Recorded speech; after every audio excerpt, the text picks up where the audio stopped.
بسم اللہ الرحمن الرحیم۔ سرمایہ اردو 11ویں جماعت کا 13واں سبق، کیا واقعی دنیا گول ہے؟ مصنف اس کے جناب ابن انشا، اور یہ ماخذ اس کا دنیا گول ہے۔ یہ ان کی کتاب کا جو عنوان ہے جس سے یہ مضمون لیا گیا ہے، تو ماخذ اس کا دنیا گول ہے۔ سب سے پہلے سبق کا خلاصہ، روئے زمین کے بحر و بر دیکھنے کے بعد تو ہر چیز چپٹی ہی دکھائی دیتی ہے۔ دنیا کو گول کہنے والے بھی گول گول باتیں کہتے ہیں کہ اگر مشرق سے مغرب کی طرف چلیں اور چلتے جائیں تو آپ اسی جگہ پہنچیں گے جہاں سے چلے تھے۔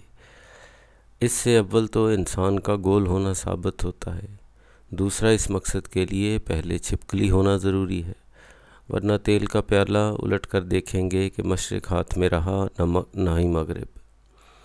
تلاش حق کے اس سفر میں ممکن ہے کوئی نیا جزیرہ دریافت کر بیٹھیں جہاں کوئی پیر تسمہ پا یا کوئی شہزادی مہر افروز مل جائے اور پھر گھر لوٹنے کو جی ہی نہ چاہے۔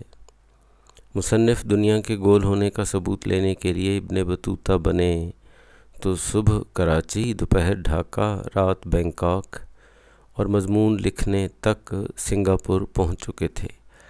مضمون کے شائع ہونے تک عشق بلاخیز کا قافلہ سخت جاں نہ جانے کون سی منزل میں ہو۔ قید مقام سے آزاد لوگ قابل رشک ہیں۔ گھر میں ململ کا کرتا پہن اور غلیل کی طرح ٹانگیں پھیلا کر قوام والا پان چباتے ہوئے داستان امیر حمزہ پڑھنے کے لطف کی قدر کسی مسافر سے پوچھئے جو سفر کی تکالیف اٹھاتا اور پردیس کی ٹھوکریں کھاتا ہے۔ اگر مصنف کو کبھی فرصت کے ایسے رات دن ملے تو ایک ایسا قیام نامہ لکھنے کا ارادہ رکھتے ہیں کہ سفر نامے لکھنے والوں کا ناطقہ بند ہو جائے۔ کراچی یونیورسٹی والوں نے مصنف کو ڈاکٹریٹ کی ڈگری نہیں دی تھی، پھر بھی وہ خود کو ہمیشہ ڈاکٹر ہی لکھتے ہیں۔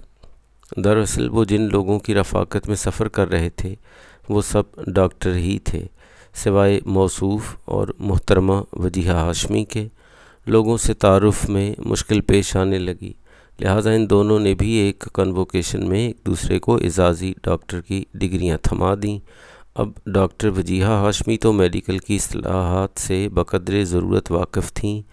مسئلہ پھول یعنی مصنف کا تھا۔ وہ میڈیکل ڈاکٹروں کے سامنے علم و ادب کے ڈاکٹر اور علم و ادب کے ڈاکٹروں کے سامنے میڈیکل کے ڈاکٹر بنتے، اور دونوں طرح کے ڈاکٹروں کی موجودگی میں ہومیوپیتھی میں پناہ لے لیتے۔ ایک مرتبہ تو دانتوں کا ڈاکٹر بننے تک کی نوبت آ گئی تھی۔ بہرحال اب جب کہ غیر ملکی بھی مصنف کو ڈاکٹر تسلیم کر چکے ہیں تو اہل وطن کو بھی اپنی ہٹ دھرمی چھوڑ دینی چاہیے۔ خلاصہ مکمل ہوا۔ سبق اگرچہ کسی ایسی صورتحال میں ممکن تو نہیں ہے کہ ابھی طلبہ 11ویں کے اتنا وقت نکالیں، لیکن جب کبھی ہو سکے گا تو یہ دنیا گول ہے سفر نامہ پڑھنے سے تعلق رکھتا ہے، یعنی معلومات تو اس میں ہیں ہی، مزاح کس پورا ابن انشا کا وہ آپ کو اس میں مل جاتا ہے، اور بہرحال معلوماتی اپنی جگہ پہ ہے۔ یہ جو سفر نامہ جس کا یہ حصہ ہے، یہ 1968 میں انہوں نے جو سفر کیے ہیں، اور یہ بنیادی طور پہ سنگاپور کا سفر تھا جہاں یونیسکو کی طرف سے وہ گئے تھے، اور وہاں ایک میڈیکل کانفرنس ہونا تھی جس میں وہ شرکت کے لیے گئے تھے، تو اسی لیے اس میں وہ تذکرہ بھی ان کا آخر میں آتا ہے۔ پہلا پیراگراف جہاں سے چلتے ہیں تعارفی، اس کی تشریح آج ہم کرنے جا رہے ہیں تو اس کی زیادہ تفصیل میں فی الحال نہیں جائیں گے۔ تعارف ہے کہ دنیا گول ہے نہیں ہے، اس کا فیصلہ ہم تشریح والے سوال میں کریں گے۔ اس کے بعد یہ قصہ ایک حکایت سنائی ہے، مراد اس سے ہی ہے کہ وہ دانش مند جس کو تنزن انہوں نے کہا کہ بعض اوقات ہوتا ہے کہ وہ تھوڑے کے لیے بہت ضائع کرتے ہیں اور پھر بعض اوقات سارے کا سارا ضائع کر بیٹھتے ہیں، تو ایسا نہ ہو کہ مشرق ہاتھ میں رہے نہ مغرب۔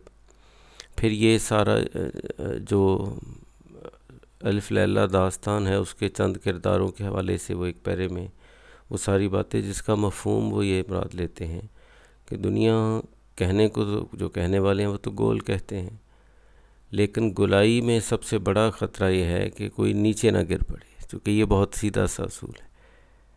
تو یہ کہیں گم ہو جانا، یہ پیر تسمہ پا کا، اس کا چونکہ ہم سبق کے آخر میں چند حوالے دے دیے ہیں تاکہ بات سمجھ میں آ جائے۔ یہ پیر تسمہ پا کو ایسا بوڑھا جو جان نہ چھوڑے، اور شہزادی مہر افروز وہ ظاہر ہے وہ تو محبت کرنے والی کوئی حاتم طائی الف لیلہ داستان کا ہی قصہ نہیں، یہ ایک اور ہماری مقامی وہ داستانوں کے ترجمے ہیں، ان میں سے پھر اس حوالے سے انہوں نے یہ کردار جو ہیں بتائے ہیں۔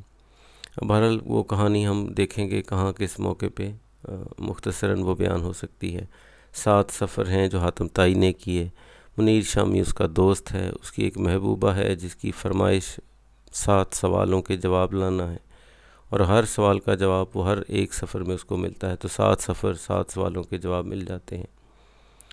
تو یہ اسی حوالے سے بات ابن انشا نے وہ پوری کی پوری تلمیحی، یعنی یہ کردار ہیں سارے، تو مراد اس سے ہی ہے کہ یہ جو گولائی کا اس کا ثابت ہونے کے چکر میں کہیں جان سے ہاتھ دھو بیٹھیں، کہیں خلا میں جا گریں، اور یہ معاملہ اب ظاہر ہے یہ ایک حقیقت اپنی جگہ پہ جو سائنسی ہے، اور دوسری طرف ان کا وہ پہلو جو ایک عام آدمی کی سمجھ میں ہوتا ہے کہ کوئی گول چیز ہے تو وہ نیچے سے کیسے بچ سکتی ہے۔ یہ علامہ صاحب کا شعر ہے لیکن کچھ تبدیلی کر دی گئی ہے، چونکہ انہوں نے اندازے کے طور پہ کہا ہے کہ پتہ نہیں تب تک کہاں ہوں، کون سی وادی میں ہے علامہ صاحب کا اصل شعر میں، اور کون سی منزل میں ہے عشق بلاخیز کا قافلہ سخت جاں۔ تو یہ ایک، لیکن وہ ظاہر شعری ضرورت یہاں یہ ان کا ایک انداز بھی ہے کہ پیروڈی کا انداز ہے، تو اشعار کا استعمال، خود بھی شاعر ہیں لیکن دوسروں کے اشعار کی پیروڈی ایک طرح سے ہوتی ہے۔ یہاں تک وہ معاملہ طے ہو جاتا ہے کہ زمین کی گولائی ماپنی ہے یا نہیں، اور اس میں کیا خطرات ہیں۔ اس کے اگلا جو پیرا ہے یہ بھی اہم ہے، قید مقام بھی علامہ صاحب کے وہ شعر سے ایک ترکیب انہوں نے لی ہے۔ تو ابھی راہ گزر میں ہے قید مقام سے گزر، وہاں معاملہ تو اور ہے، یہاں قید مقام سے سیدھا یہ مراد ہے کہ کوئی شخص جو ہے گھر میں ٹھہرے رہنا، ٹھیک ہے، قید مقام سے نہیں گزرتے، مراد یہ ہے کہ کہیں دوسری شہر گئے بھی تو واپس آ گئے، وہاں کہیں جا کے ٹھہرنا نہیں پڑتا، سفر تو درکنار ہے، کہیں ٹھہرے بھی نہیں ایسے۔ اور ابن انشا کے بارے میں چونکہ یہ معاملہ ایک وقت میں مشہور ہو گیا تھا کہ وہ اس کا تذکرہ بھی کہیں ہے کہ وہ پاکستان کبھی کبھی آتے تھے، اور وہ بھی اس لیے کہ کپڑے دھلوا لیں اور بال کٹوا لیں، چونکہ یہ چیزیں غیر ملکوں میں بہت مہنگی تھیں، تو یہ ایک ازراہ مذاق ان کہتے تھے کہ پاکستان کبھی کبھار آتے ہیں، تو وہ سمجھ سکتے تھے کہ گھر سے باہر رہنا کیا ہے، اور جو لوگ یہاں پہ سفر کرتے ہیں وہ گئے بھی تو شام تک واپس آ گئے، دوسرے دن واپس آ گئے، تو یہ قید مقام نہیں ہے کہیں جا کے ٹھہرے رہنا۔ اور یہ پھر رہا کہ یہ کس سہولت میں اور یہ گھر میں ٹھہرے رہنے میں کتنا فائدہ ہے، اور پھر اس کا موازنہ چلتا ہے کہ مسافر جو ہوتے ہیں انہیں کس کس طرح کی مصیبتوں سے گزرنا پڑتا ہے۔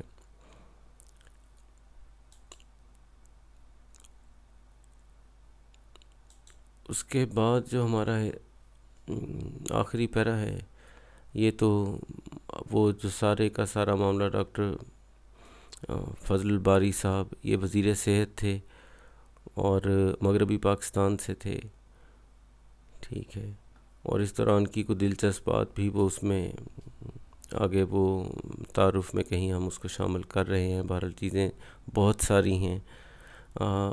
یہاں کیا ہوا تھا کہ وہ ڈاکٹر نہیں مانتے تھے، تو کانووکیشن ایسی تقریب ہوتی ہے جس میں ڈگریاں عطا کی جاتی ہیں، خریتا وہ لفافہ یا بیگ جس کے اندر ڈگری وہ سند جو ہے رکھی جاتی ہے، اور بہرحال اس کے بعد پھر یہ ڈاکٹر بننے کے باوجود جو مشکلات پیش آتی رہیں وہ انہوں نے بتائی ہیں، اور یہ بھی کوئی زیادہ مشکل بات نہیں ہے۔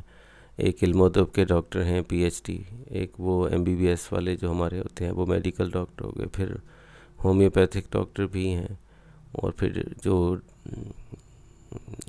ڈینٹل ڈاکٹر ہیں ایک وہ بھی آ گئے ہیں. یہاں حاصل کلام ساری بات میں یہ بڑی عجیب سی ہے کہ وہ جو دنیا کی گولائی کے سے اس کا ڈھونڈنے سے کیا تعلق ہے کہ چل کے وہ واپس آتے ہیں. جو واپس آ جائے اس کا مطلب ہے کہ دنیا گول نہیں ہے. یہ پورے سبق کی بات چلتی رہتی ہے. جہاں وہ یہ ذکر آتا ہے کہ گھر جب واپسی کہیں پہ بھی ہو جائے گی تو سمجھ لیں کہ پھر دنیا گول نہیں ہے, چپٹی ہے, گئے تو واپس آ گئے. اگر گول ہوتی تو گر گئے ہوتے اور واپس نہ آتے. یہ پورے مضمون کے اندر ایسے بنیادی سا خیال گھومتا رہتا ہے کہ کیسے آپ گولائی کی صورت میں گر جائیں گے اور واپس نہیں آ سکیں گے, کہیں گم ہو جائیں گے. وہ باتیں اس سے جڑی ہیں.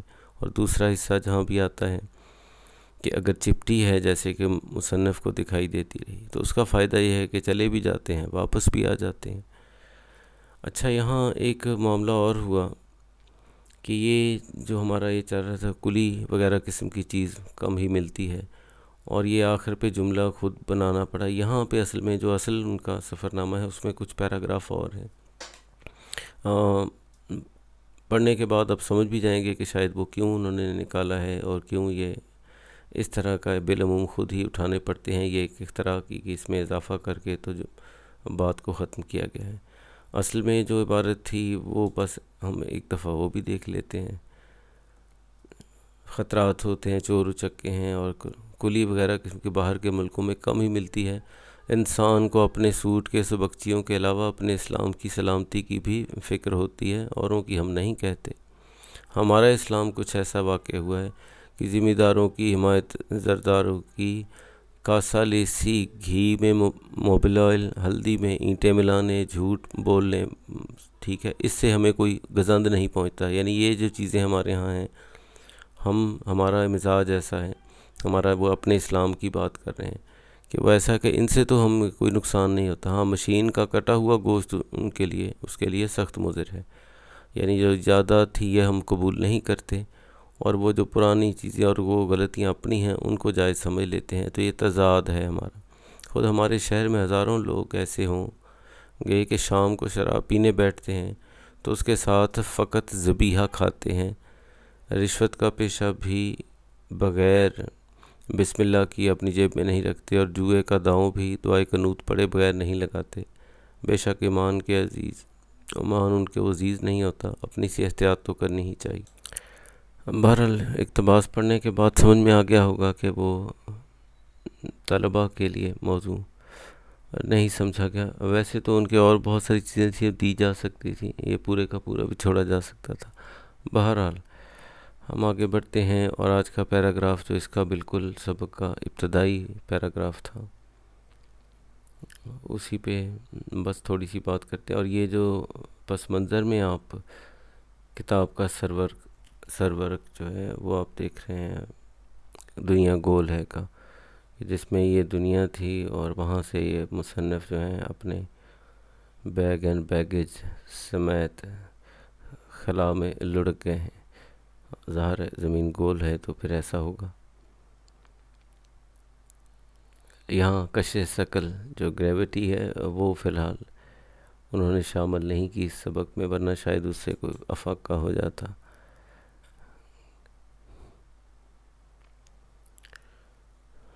ظاہر ہے سب سے پہلے تو آپ وہی سبق کا عنوان, مصنف کا نام, یہ دو چیزیں لکھیں گے, سیاق و سباق درج ذیل ہے. تشریح طلب اقتباس سے سبق کا آغاز ہوتا ہے. اس سے اگلے اقتباس میں اس دانشمند کا قصہ بیان ہوا ہے جو ایک کٹورے میں آدھ سیر تیل لینے گیا تھا. کٹورا کم پڑ گیا تو اس نے دکاندار سے کہا کہ باقی تیل کٹورے کے پیندے میں ڈال دے. الٹا کٹورا لے کر گھر پہنچا تو ماں نے پوچھا کہ بس اتنا سا تیل لائے ہو؟ صاحبزادے نے کٹورا سیدھا کر کے دکھایا تو پیندے کے ہلکے والا تیل بھی گرا دیا. حاصل کلام یہ کہ زمین کے گول ہونے کی تحقیق میں کہیں چپٹی زمین سے بھی ہاتھ نہ دھو بیٹھیں. بہرحال قید مقام سے نہ گزرنا بہتر ہے.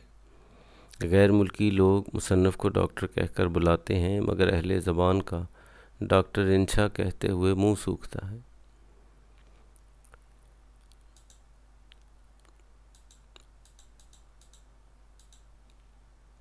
اچھا، یہاں جو یہ حصہ ہے یہ بھی 1 جون 1972 جو اس کا دی بادشاہ ہے دنیا گول ہے کا، یہ اس میں سے 2 پیراگراف میں نے الگ کیے تھے، چونکہ اس میں بڑی حد تک بہت سارے پورے سبق کے حوالے سے کچھ باتوں کے جواب مصنف خود دے رہے ہیں۔ جب ہم دنیا کے گرد سفر پر روانہ ہوئے تو ہمیں معلوم تھا کہ دنیا گول ہے، اس لیے ہمارے سرور کے آرٹسٹ کی طرح ہمیں بھی اندیشہ تھا کہ کہیں اپنے بستر اور سوٹ کے سمیت الٹے خلا میں نہ گر جائیں۔ ہمیں اپنی فکر تو کم تھی، کیونکہ ہم تو گرتے ہی رہتے ہیں۔ سامان کا خیال زیادہ تھا۔ غنیمت ہے کہ سلامتی سے واپس آ گئے۔ قاعدے سے صرف اس ایک سفر کی رودات پر بھی دنیا گول ہے کا سفرنامہ سرنامہ لگ سکتا تھا، لیکن کچھ فالتو سفر بھی ہم نے کر رکھے تھے، وہ بھی اس میں ملا دیے۔ یوں تو ہماری آوارگی ہمارے 1961 کے سفر یورپ سے شروع ہوتی ہے، اور 1963 میں ہم ایران سے فارسی بولتے، اور 1964 میں لنکا سے وہاں کی ملاحت بھری ملاحت چاہیے تھا، وہاں کی ملاحت آمیز باتوں پر جان چھڑکتے لوٹے تھے۔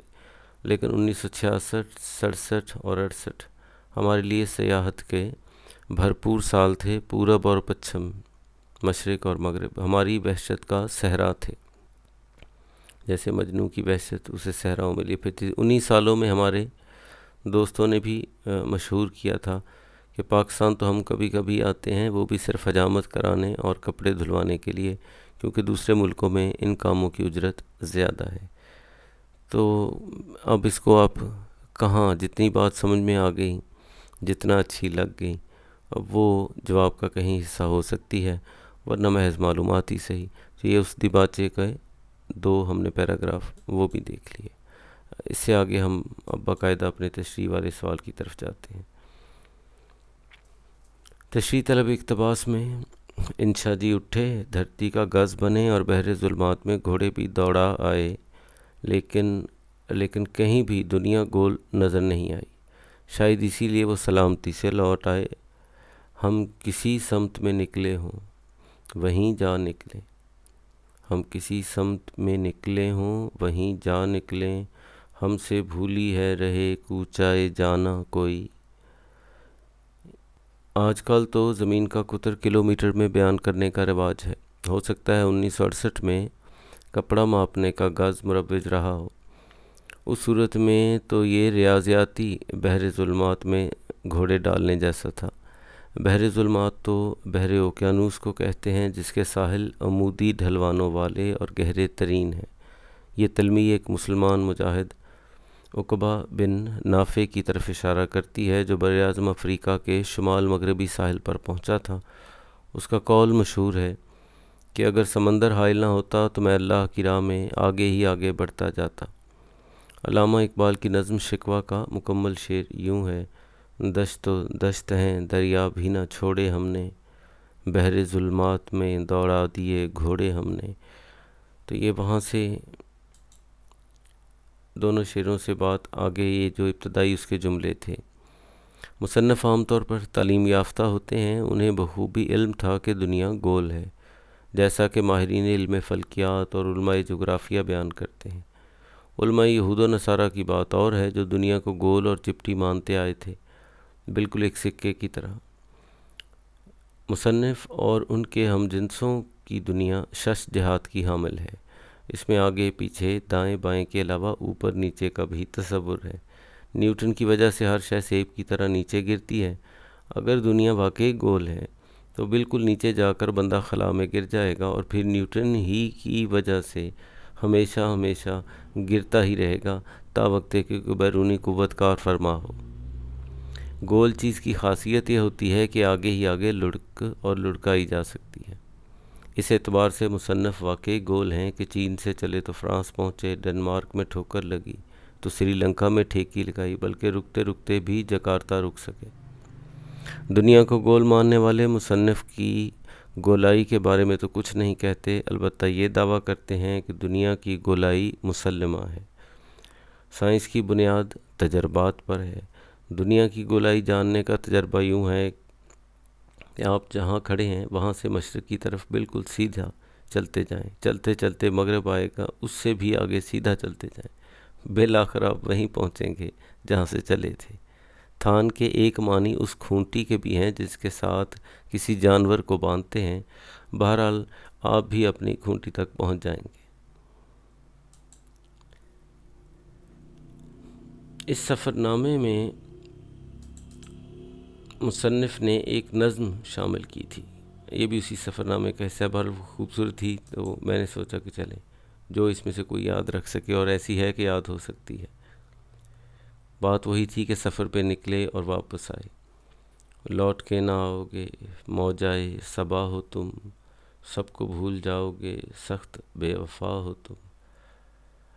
دشمنوں نے جتلایا، دوستوں نے سمجھایا، پھر تمہارا خط آیا، ساتویں سمندر کے ساحلوں سے کیوں تم نے پھر مجھے صدا دی ہے، دعوت وفا دی ہے، تیرے عشق میں جانی۔ اب یہ میرا خیال ہے یہی تخلص کرتے رہے ہوں گے، انہوں نے 3-4 تخلص، مایوس اور اس طرح کے تخلص یہ کرتے تھے۔ اور ہم نے کیا پایا، درد کی دوا پائی، درد لا دوا پایا، کیوں تمہارا خط آیا۔ یہ نظم بھی اسی سفر نامے کا چونکہ حصہ تھی، تو جو یاد کر سکے۔ اس کے بعد اب کچھ حصہ اس کا بھی، علم منطق میں بدیع وہ قول ہے جس کی تصدیق کے لیے کسی دلیل کی ضرورت نہ ہو۔ اظہر من الشمس، دنیا گول ہے تو نیچے جا کر گر جانا ضروری ہے، نہ گریں تو زمین کا گول ہونا کیسے ثابت ہوگا۔ ایک صورت یہی نظر آتی ہے کہ انسان میں چھپکلی کی طرح چپکنے کی صلاحیت ہو، اگر یوں نہ ہو تو پھر انسان خود ہی چھپکلی ہو۔ مصنف واپس بھی آ گئے اور اپنی ہی تھان پر آ گئے، پس اس سے ثابت ہوا کہ زمین گول ہو تو ہو، دنیا گول نہیں ہے۔ انشا جی اٹھو، اب کوچ کرو، اس شہر میں جی کو لگانا کیا، وحشی کو سکوں سے کیا مطلب، جوگی کا نگر میں ٹھکانا کیا۔ یہ اتنی مشہور جو کلام ہے یہ ابن انشا کا ہے۔ اچھا، یہاں ابن انشا کا شیر محمد قیصر، یہ ان کا اصل نام ہے، ابن انشا قلمی نام۔ پیدائش ضلع جالندھر کی ہے، قیام پاکستان کے بعد لاہور میں ریڈیو پاکستان سے منسلک ہو گئے۔ National book centre of Pakistan کے ڈائریکٹر بنے تو دنیا گھومنے کا خوب موقع ملا۔ وہ اول دن سے شاعر تھے، البتہ ان کی اصل پہچان بطور مزاح نگار ہے۔ سفر ناموں کو نئی جہت بخشی اور نام پایا۔ طنز و مزاح، پیروڈی کا انداز، نقل کرنا یعنی وہ اشعار کو، کلام کو بدلنا یا ان کو استعمال کرنا، اس کی ترکیبوں کو۔ وسعت معلومات، ظاہر ہے وسعت مطالعہ کی وہ بھی ہیں، سیاسی بصیرت رکھتے ہیں، غیر ملکی زبانوں سے استفادہ وہ ان کی پورے کتابوں میں نظر آتا ہے، اور صورت واقعہ سے مزاح پیدا کرنا ان کی تحریر کی نمایاں خصوصیات ہیں۔ اس کے بعد چونکہ اس میں کچھ تلمیحات سبق میں گزری ہیں، ایک تو پیر تسمہ پا، یہ پہلے ذکر ہو گیا کہ الف لیلہ داستان میں سندباد نامی ایک جہاز ران کے ساتھ سفر کا ذکر ملتا ہے۔ ایک بوڑھا جو ندی پار کرنے کے بہانے کندھوں پر سوار ہو جاتا اور پھر اپنی ٹانگوں سے مضبوطی سے گردن پکڑے رہتا اور دن رات سوار رہتا۔ مراد ہوتا ہے کہ جان کا عذاب، ایسی مصیبت جو پیچھا نہ جس سے چھوٹ سکے۔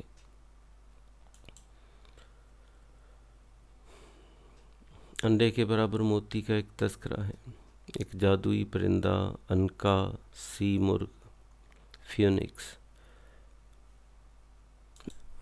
جسے اپنی آواز سے آگ لگ جاتی ہے اور پھر اپنے خاک استر سے دوبارہ جی اٹھتا ہے، اس کا انڈا ہی موتی ہوتا ہے۔ یعنی وہ جو ڈھونڈنے کے لیے کہا تھا کہ اس کا سراغ لگاؤ، تو وہ یہ پرندہ تھا، ظاہر ہے یہ نہ کسی نے دیکھا، صرف داستانوں میں ملتا ہے اور دنیا بھر کی داستانوں میں ملتا ہے۔ اس کے بعد ابن انشا یہ آ گئے۔ اچھا، ان کے کچھ کلام 2-3 یہاں شامل کیے ہیں۔ اور یہ سب چونکا دینے والے ہیں، اس لیے کہ اس ایک بندے کے سے منسوب ایسی اتنی باتیں کو بہت سارے کلام ہیں جو آپ سب نے سن رکھے ہیں۔ ان میں سے ایک یہ شعر دنیا جہاں کے قبرستانوں میں ہم نے لکھ کے، یہ کتبوں میں لکھا ہوتا ہے، قبرستانوں میں بچھڑا کچھ اس صدا سے کہ رتھی بدل گئی، ایک شخص سارے شہر کو ویران کر گیا۔ یہ ابن انشا کا، جہاں تک مجھے پتہ چلا، باقی واللہ عالم۔ یہ ایک سب مایا ہے، ایک مشہور وہ گیت کلام سنا ہوا ہے سب نے، ٹھیک ہے۔ یہ بھی موصوف کا ہے، اور یہ دنیا گول تو جو ہمارا آج کی کتاب جس سے لیا ہے، یہ اس کا سرورق۔ اور آخر میں دو مشہور ترین غزلیں ان کی، انشا دی اٹھو اب کوچ کرو اس شہر میں جی کو لگانا کیا، وحشی کو سکون سے کیا مطلب، جوگی کا نگر میں ٹھکانا کیا،